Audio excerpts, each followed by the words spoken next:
Driving conversations on the social web is built around this idea of engagement. And engagement, as we're using it here, this is more than clicking. And I just want to note this quickly. We're not talking about engagement ads where engagement means I have the opportunity as a consumer to click on the ad. What we're talking about is engagement where there's this sense of shared ownership or shared outcome in the success of the brand.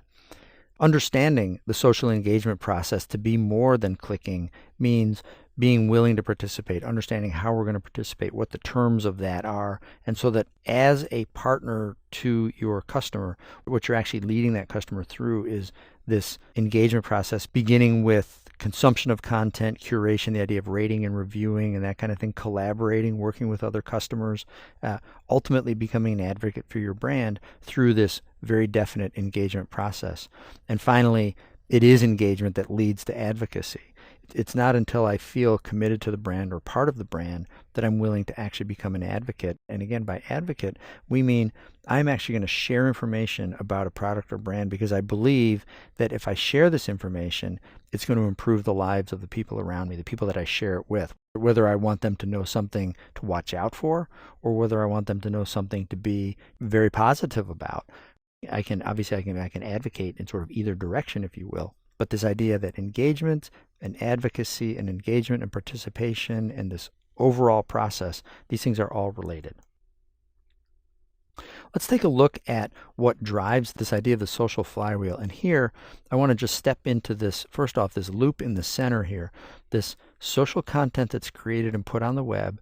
I relate to that where we look at things like relevance. How important is this to me, or how much does this mean to me? And therefore, the impact of that content on my purchase decision on the social web, we have this kind of a dynamic existing between consumers as they share information, as they interact and talk. Laid over that, we have the purchase funnel leading to purchase around which this information is sort of circulating. Are you likely to buy this? Did it work for me? What was my recommendation?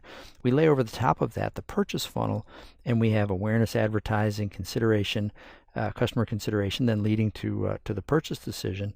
And what's important to understand here is where I can pump up my advertising, sort of drive more and more awareness, hopefully leading to additional purchases. This great product or service experience is what's driving this flywheel. And over time, it's the flywheel that's going to win out. It's that just market, just advocating for you, or in the negative sense, advocating against you. It's that impact that we're really after. It's that effect that we really want to maximize and sort of carry over the long term, because over the long term, it's this flywheel effect, not necessarily the advertising effect, but the flywheel effect that is really, really going to win here. Let's take a quick look at where this is sort of simply put into practice. Here's Boingo. Boingo provides mobile service for travelers on the go. And here we have a set of posts that I did on Twitter where I was interacting with Boingo because I couldn't connect in the airport. So I turned to my mobile phone, which obviously is connected. I have Twitter installed on my mobile, and I was able to reach the brand and resolve the actual experience very quickly. I then wrote about this in an upcoming blog and talked about my experience being able to reach Boingo on the social web from a variety of different devices, and their very quick response to me, helping me resolve the issue so that I was able to do the things that I needed to do. That's the kind of thing that drives advocacy, the sort of two-way participation, back and forth, processes that work across a variety of channels. So wherever your customer happens to be, they're able to reach and interact with you.